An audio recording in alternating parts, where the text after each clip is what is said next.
So those are the four things that governments, and it's not just the United States government, it's every government in the world. We're winning because we have such a big military, or we have been winning, and that's coming to an end. But those are the things that governments do to fill this gap between prices up here and purchasing power down here. Now, does it have to be this way? And the answer is no, it does not have to be this way. What do you do about it? Well, it's really as much a political problem as an economic problem, because there are people who benefit from growth, who benefit from trade, who benefit from war, who benefit from debt, who benefit from inflation. There's a huge vested interest in all this, and at the very top of the heap of the vested interests are the financiers. This is why the international financial elite rules the world. It's because they are able to take advantage of the gap between purchasing power and prices and fill that gap with debt.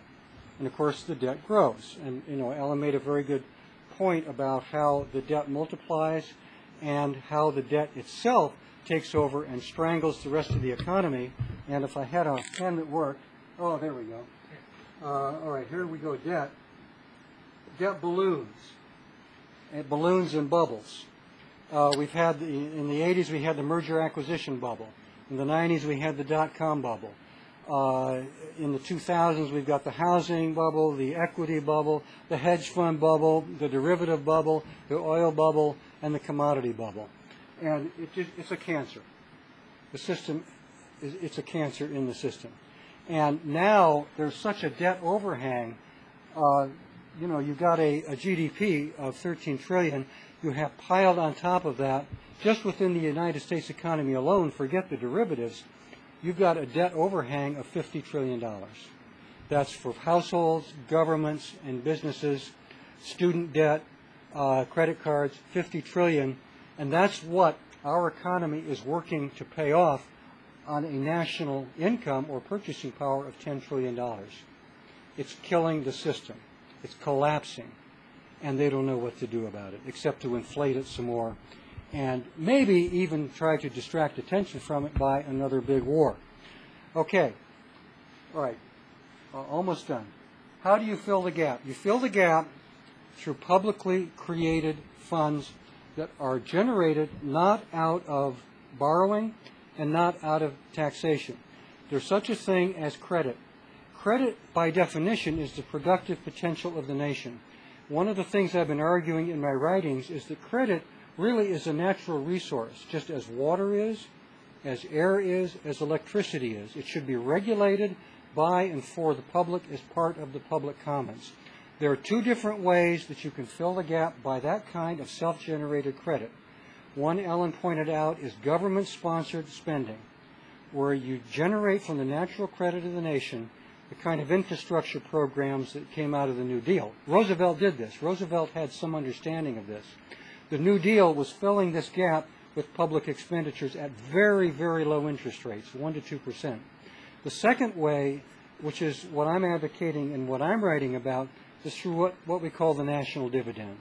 You have an example in Alaska with the Alaska Permanent Fund, where every resident of Alaska last year got a cash payment of $1,700, not based on taxes, not based on borrowing, but based on the resource royalties of the state. That's an example of a dividend. My calculation is that the amount of money that's available within our economy to fill the gap through publicly generated expenditures, both individual dividends or government-generated spending, is $12,000 per capita per year. For a family of four, $48,000. That is our heritage from the public commons of credit based upon the productive capacity of our economy.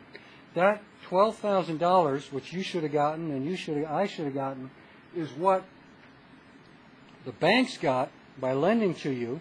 It's what the government got by inflating your currency, by selling your future to China through government-generated bonds. That money should have been spent internally through a government-generated dividend both for public expenditures and an individual stipend similar to the Alaska Permanent Fund. You'll read about it in the book I'm writing. I hope when it comes out you'll get a copy. And I'd be glad to speak to you about it. If you want to sign up for my mailing list, the email to send to is economicsanity@gmail.com. We'll keep you informed about when the book comes out and give you any further information that you'd like to have about this. So thank you very much.